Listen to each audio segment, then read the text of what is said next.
चलिए, नमस्कार आप सभी का। स्वागत है आप सभी का हमारे यूट्यूब चैनल पे। कल हमने बात की मैनेजमेंट के इन सर्विस एजुकेशन चैप्टर की, इन सर्विस एजुकेशन के जो चैप्टर है हमने उनमें इसको पढ़ा, डेफिनेशन पढ़ी, ट्रेनिंग पढ़े, ट्रेनिंग मेथड्स पढ़े। वो सारा मैंने एक प्लेलिस्ट है quick revision for exam 4th year, उसमें मैंने पुट कर रखी है। आज हम बात करेंगे उस चैप्टर को थोड़ा सा आगे बढ़ाते हैं, 20 मिनट का टॉपिक और है और इस चैप्टर को पूरा खत्म कर देंगे। और विश्वास है और गारंटी पूरी, इसके बाद आपकी क्वेश्चन नहीं जाएगा। जो 3-4 टॉपिक जो मैं करा रहा हूँ वही क्वेश्चन आपके आएंगे। बात करते हैं अडल्ट लर्निंग की। क्या होता है अडल्ट लर्निंग? कि adult learning education is a formal और इनफॉर्मल सिस्टम, यानी कि या तो औपचारिक सिस्टम हो सकता है या अनौपचारिक सिस्टम हो सकता है, of education for older and mature people. कि जो ओल्डर पीपल है, अब ओल्डर का मतलब आप ये मत समझना 60-70 साल की मैं बात कर रहा हूँ। ओल्डर मतलब होता है 25 के अबव जो भी हैं, या फिर जो 23 के अबव है, जिन्होंने एजुकेशन कंप्लीट कर ली, वो कोई जॉब कर रहे हैं, ठीक है, तो वो होते हैं older people. And mature people, तो अगर कोई 25, 35, 45, 55 साल का व्यक्ति भी अगर पढ़ना चाहता है और उसको अगर फॉर्मल वे में या इनफॉर्मल सिस्टम के अंदर किसी भी प्रकार की एजुकेशन मिलती है, वो होता है अडल्ट लर्निंग, ठीक है। I repeat the definition, the adult education is the formal और informal system of the education for older and mature people, ठीक है। It involve conscious efforts toward developing the individual capabilities of adult by public और private agency through information, culture, vocation, recreation और profession. यानी कि इसके अंदर क्या होता है, conscious effort toward developing the individual capabilities के किसी भी आदमी की जो कैपेबिलिटीज होती है, क्षमताएं हैं, उसको विकास करना। किस प्रकार से? या तो कोई प्राइवेट एजेंसी करे, पब्लिक एजेंसी करे, या किसी इंफॉर्मेशन के द्वारा, किसी कल्चरल वे के द्वारा, किसी वोकेशनल वे के द्वारा, या किसी रिक्रिएशनल प्रोग्राम के द्वारा, किन्हीं भी प्रोग्राम के द्वारा अगर किसी व्यक्ति के कैपेबिलिटीज़ को हम डेवलप करते हैं, इसके अंदर यही किया जाता है। भाई मैच्योर आदमी पढ़ना क्यों चाहता है? क्योंकि वह अपनी क्षमताओं को बढ़ाना चाहता है, अपने इन्फॉर्मेशन को, अपने ज्ञान को बढ़ाना चाहता है, चाहे वह कल्चर के अंदर करो, चाहे वोकेशन किसी में भी करो, ठीक है। अब क्वेश्चन जो आपका आएगा वो ये आएगा, प्रिंसिपल ऑफ अडल्ट एजुकेशन। ये सबसे जो है वेरी वेरी वेरी वेरी 1000 बार भले समझ लो आप, 4 नंबर का क्वेश्चन 100% है, श्योर आएगा ही आएगा।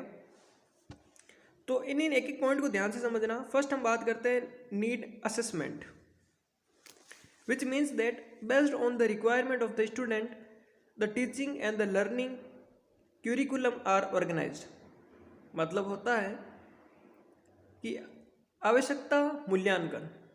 नीड असेसमेंट मतलब होता है आवश्यकता मूल्यांकन, जिसका मतलब होता है कि छात्र की आवश्यकता के आधार पर शिक्षण और सीखने के पाठ्यक्रम का आयोजन करना। अब प्योर हिंदी क्यों बोल रहा हूँ? क्योंकि आपको याद हो इसलिए बोल रहा हूँ मैं, ताकि आप अच्छे से समझ सको कि छात्रों की आवश्यकता यानी नीड ऑफ द स्टूडेंट और रिक्वायरमेंट ऑफ द स्टूडेंट, उसके आधार पे शिक्षण और सीखने का पाठ्यक्रम आयोजन करना। जो व्यक्ति जो चीज़ सीखना चाहता है वह क्यूरिकुलम तैयार करना चाहिए। पहला प्रिंसिपल तो क्या कहता है कि सर जो व्यक्ति जो चीज़ सीखना चाहता है उस प्रकार का क्यूरिकुलम तैयार करना चाहिए। कैसे? जैसे मान लीजिए आपको पीडियाट्रिक के बारे में सीखना है, तो हमारा जो ध्येय होगा, जो हमारा जो एम होगा, वो होगा कि पीडियाट्रिक की जो भी एजुकेशन वो आपको दी जाए, है ना। ऑन्कोलॉजी की, एमएसएन की, एंडोक्राइन की देने से कोई फ़ायदा उसमें नहीं होता है। तो नीड असेसमेंट का मतलब होता है कि जो बच्चा जो चीज़ सीखना चाहता है उस फील्ड का करिकुलम उसे प्रोवाइड किया जाए। जैसे अभी आप मैनेजमेंट पढ़ रहे हो, मैनेजमेंट 4th ईयर में मैं आपको मैनेजमेंट पढ़ा रहा हूँ, तो ये आपकी नीड के आधार पर क्यूरिकुलम तैयार हुआ है। अब मैनेजमेंट के साथ साथ में अगर बीच बीच में पीडियाट्रिक पढ़ा तो कोई क्यूरिकुलम का मतलब नहीं रहता। सेकंड है, आई थिंक समझ में आया होगा आपको। सेकंड है providing security in the learning environment among candidate, which means protecting from natural hazard and fire. यानी कि अगर कोई व्यक्ति सीखना चाहता है, उसने प्राइवेट एजेंसी ज्वाइन की है, या फिर जैसे प्राइवेट एजेंसी मतलब प्राइवेट कॉलेज ज्वाइन की है सर्विस करते करते, या और किसी भी संस्था से वो जुड़ा है कुछ सीखने के लिए, या किसी हॉस्पिटल में वो गया कुछ काम सीखने के लिए, तो उससे इस प्रकार का इन्वायरमेंट तैयार किया जाए, सीखने के माहौल में सुरक्षा दी जाए, और जिसका मतलब होता है कि प्राकृतिक खतरे जो भी हैं, नेचुरल हजार्ड या फायर, उन सब से उसे प्रोटेक्ट किया जाए। यानी ऐसी आपको सेफ एंड सिक्योर आपको इन्वायरमेंट मिला जाए। जिस प्रकार से आपका कॉलेज है, हम मानते हैं कि मान लीजिए कोई एएनएम कर रखा है, उसकी सर्विस चल रही है और वो आगे पढ़ना चाहता है, तो कौन सी लर्निंग हुई भी? एडल्ट लर्निंग हुई, ठीक है। क्या ये इन सर्विस एजुकेशन है क्या सर? बिल्कुल, क्यों नहीं है, क्योंकि वो एएनएम है, वो किसी हॉस्पिटल के अंदर लगा हुआ है, और नौकरी के साथ साथ में पढ़ रहा तो सर इन सर्विस एजुकेशन है। तो पहला पॉइंट हमने ध्यान रखा कि जो एएनएम वाली जो बहन जी है, जो भाई जी कोई भी है, वो आए हैं नर्सिंग करने के लिए, तो उन्हें नर्सिंग का कैरिकुलम दिया जाए, बीएससी नर्सिंग का ही दिया जाए। ठीक है। सेकंड है कि उन जिन कॉलेज के अंदर वो आए हैं उनकी रक्षा की जाए नेचुरल हजार्ड से। यह नहीं हो कि आंधी तूफान आए, बार बार परेशानी हो, बार बार आग लगती रहो, ऐसा कुछ नहीं होना चाहिए, है ना। सेफ एंड सिक्योर उसको इन्वायरमेंट देना चाहिए जो व्यक्ति पढ़ने के लिए आया है उसको। तीसरा है developing good relationship with learner and the teachers. और शिक्षार्थियों के साथ साथ में, शिक्षार्थी का अध्यापक के साथ साथ में अच्छा संबंध होना चाहिए, यानी कि एक गुड रिलेशनशिप होना चाहिए किन के बीच में, टीचर्स के बीच में और लर्नर के बीच में। नेक्स्ट है रीइंफोर्सिंग और रिवार्डिंग, अच्छा, reinforcing and rewarding candidate for better performance. अगर कोई व्यक्ति मान लीजिए बेटर परफॉर्मेंस करता है, अच्छा परफॉर्म करता है, तो उससे रिवार्ड भी देना चाहिए और उसे रीइंफोर्स मतलब कि प्रोत्साहित भी करना चाहिए। Motive the learner to the learn future in the better way perform well. उसे इसलिए तैयार करना चाहिए, आपको मोटिवेट करना चाहिए कि वो भविष्य के अंदर आगे वो उससे भी अच्छा काम करे, है ना। Motivate the learner to learn future in better way and perform well, और वो अच्छा काम करे और वो अच्छा सीखे, इसलिए हमें मोटिवेट करना चाहिए। अरे एक छोटा बच्चा मान लीजिए जब फर्स्ट जो है ना नर्सरी केजी के अंदर होता है, जब वो कुछ नहीं लिखता है तो वो क्या करता है, पेन पकड़ करके कॉपी के अंदर, हमारी भाषा में उसे कहते हैं ना घास काटता है, पेन घसता कॉपी के ऊपर, अलग अलग प्रकार की ड्राइंग बनाता है लाइना खींच खींच के। फिर भी उसके घर वाले क्या बोलते हैं, भाई बहुत अच्छा लिखा, है ना, क्या चित्र बनाया भाई। क्यों कहते हैं ऐसा, इसलिए किया जाता है ताकि बच्चा क्या हो, मोटिवेट और 5 लाइनें और खींचे। और लाइन खींच खींच के वो कभी ए लिखता है, कभी बी लिखता है। कहने का मतलब समझ में है ना आपको, इसलिए रिवार्ड दिए जाते हैं। खेलकूद के अंदर भी क्यों रिवार्ड दिए जाते हैं, क्योंकि वो बच्चा मोटिवेटेड रहे। Next teaching by the demonstration technique और the providing real and the stimulation environment where the learner study by the real life application rather than sticking only to theory. उसे इस प्रकार का, मैं अगर इसकी हिंदी पढ़ूँ तो आप हिंदी समझना है इसकी, कि प्रदर्शन तकनीकों द्वारा शिक्षण या वास्तविक वातावरण प्रदान करना, जहाँ विद्यार्थी केवल सिद्धांतों से चिपके रहने के बजाय वास्तविक जीवन से अनुप्रयोग द्वारा अध्ययन करते हैं। कहने का सिंपल मतलब ये हुआ, काफ़ी बच्चे कह रहे थे सर हमें हिंदी भी पूरी समझाया करो लाइन की, ताकि उन्हें क्या है कि लिखने में आसानी रहे।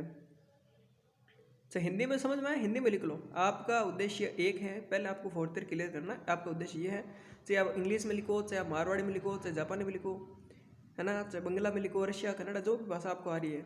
मेरे से यहाँ पे पंजाब से, हरियाणा से, कर्नाटक से, केरल से भी काफ़ी बच्चे देखते हैं। वो अपने जिस प्रकार की उन्हें भाषा समझ में आती है उस भाषा में अपना लिखो, ताकि आपको समझ में आए कि इसका मतलब होता है लाइन का कि आपको खाली थ्योरी बेस्ड काम नहीं करना है। सर थ्योरी ये थी इस प्रकार से हम काम नहीं, आपको प्रैक्टिकल होना है।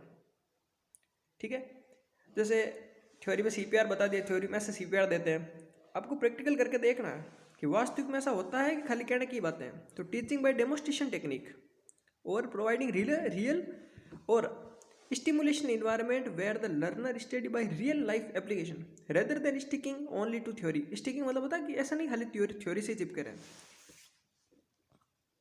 ठीक है, जैसे मान लीजिए ओबीसी के अंदर आप जा रहे हो तो आपका डोआंस डिटेक्टर भी आपको देखना पड़ेगा, एलिज फोर्थ शेप कैसी होती है। खाली चित्र देखने से क्या मतलब है भाई, ऐसा इन्वायरमेंट हो जहाँ पे इंस्ट्रूमेंट प्रेजेंट हो, आप उस इंस्ट्रूमेंट को उठा करके देख सकते हो।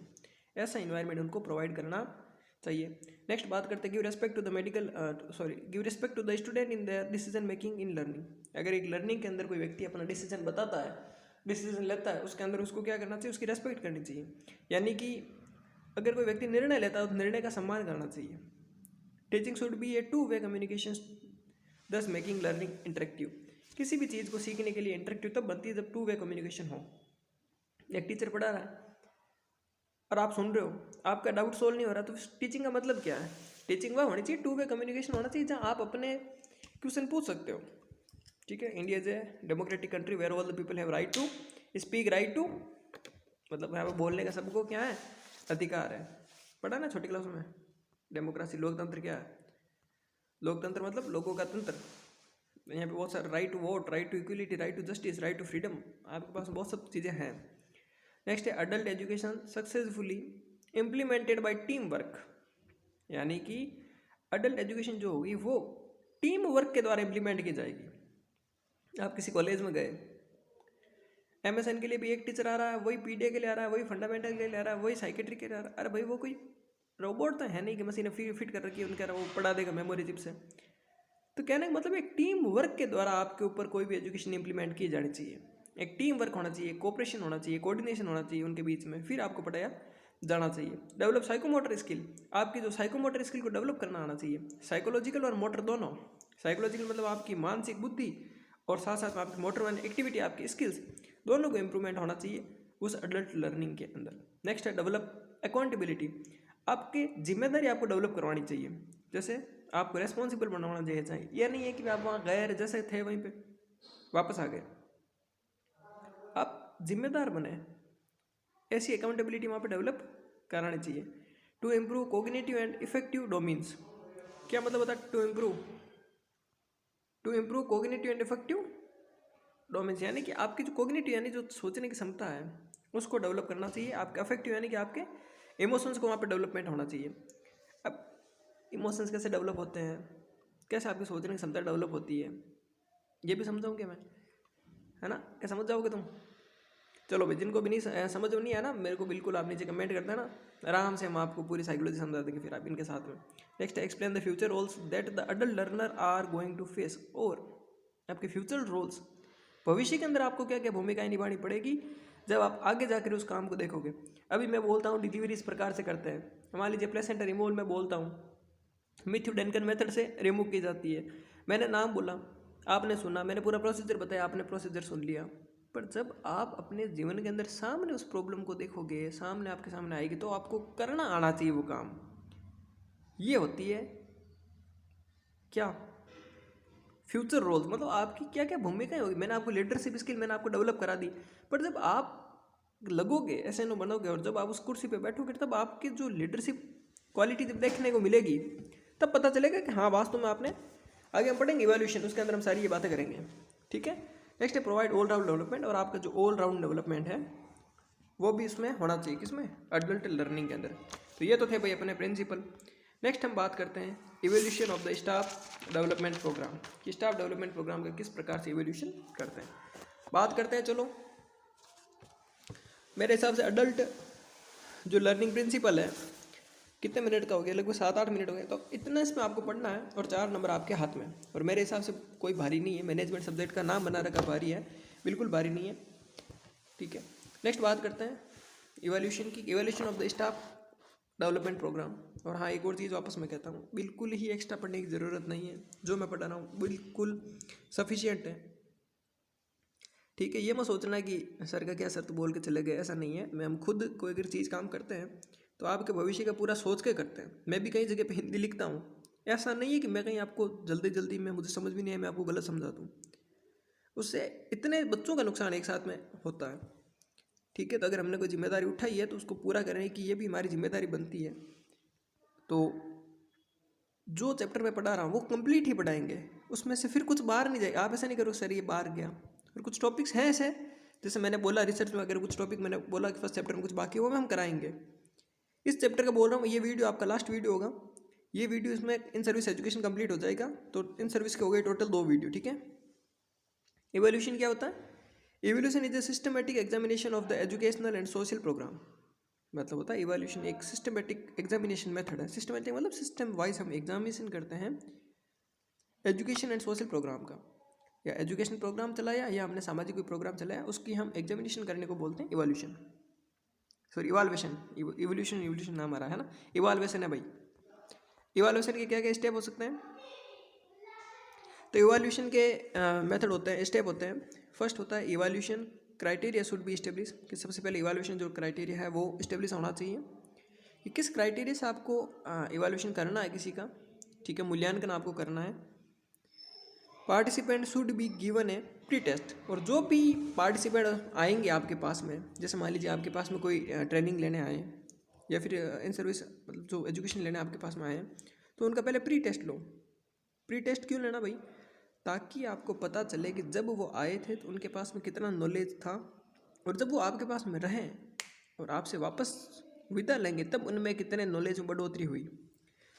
और जब कोई आता है तो हम देखते हैं ना भाई, तेरे पास में जैसे नौकरी करने आता तो वो 0 रुपये कहता है खाली हाथ आया था, वापस जाएगा तो कितना लेकर के जाएगा वो आपको देखना है। तो पहले आप प्री टेस्ट लो, after training post test should be given, और जब ट्रेनिंग खत्म हो जाए आप उसकी वापस एक टेस्ट लो ताकि आपको पता चले कि आपने वहाँ पे कितना सिखाया। तो 3 पॉइंट समझ में आ गए। पहला हो गया इवैल्यूएशन क्राइटेरिया फिक्स होना चाहिए, दूसरा हो गया पार्टिसिपेंट को क्या देना चाहिए, प्री टेस्ट देना, तीसरा हो गया उसे वापस एक पोस्ट टेस्ट देना, ठीक है। चौथा होता है transfer of the learning to the job setting performance area, और जो आपने लर्निंग सिखाई है क्या वो जॉब सेटिंग एरिया में काम करने लायक बनाई या नहीं बनाई, यानी कि आपको उसकी लर्निंग को इस प्रकार से बनानी है कि वो जहाँ पे जॉब करे, नर्सिंग की जो जॉब करे उसमें वो जो है इम्प्लीमेंट कर सके। नेक्स्ट होता है follow of studies should be undertaken to see how well learning was retained, और आपको वापस फॉलो ऑफ स्टडी करानी चाहिए। यानी कि मान लीजिए 2 साल का हो गया कोर्स, उसके बाद में आपको वापस बुलाना पड़ेगा कि एक बार आइए, हम आपको वापस एक टेस्ट लेंगे और उसमें हम देखना चाहेंगे कि जो हमने पढ़ा है वो आपको कितना याद है, जो हमने कुछ प्रोसीजर बताए वो आपको कितना याद है। तो ये हो गए 5 स्टेप। पहला स्टेप क्या था, साथ साथ में बोलोगे आप भी घर पे बैठे बैठे तो आपको याद आएगा, है ना, वरना ऐसी सब्जेक्ट निकल जाएगी, पता ही नहीं चलेगा आपको।